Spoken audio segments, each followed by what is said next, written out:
वडिलांची तब्येत चांगली नसल्याने त्यांना नांदेड येथे उपचारासाठी मुलगा दुचाकीवरून घेऊन जात होता. मात्र रस्त्यातच काळाने झडप घातली. ट्रकने दिलेल्या धडकेत मुलाचा जागीच मृत्यू झाल्याची घटना नांदेड नागपूर मार्गावर घडली आहे. अर्धापूर तालुक्यातील भोगाव येथील गोपीनाथ गाढे वय 40 व वडील दाजीबा गाढे वय 65 असे अपघातात मृत झालेल्या दोघांची नावे आहेत. नांदेड नागपूर महामार्गावरील आसना पुलावर ट्रकच्या धडकेत दुचाकीवरील बाप लेकाचा मृत्यू झाला.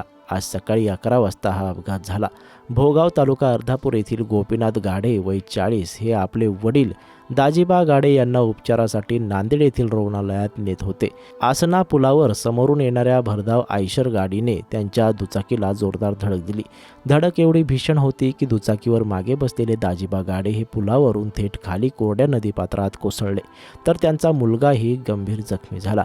अपघातानंतर दोघांना तात्काळ शासकीय रुग्णालयात नेण्यात आलं, पण दोघांनाही मृत घोषित करण्यात आले. घरातील कर्त्या शेतकरी पितापुत्राच्या दुर्दैवी मृत्यूने घरावरचे छत्र उडाले आहे.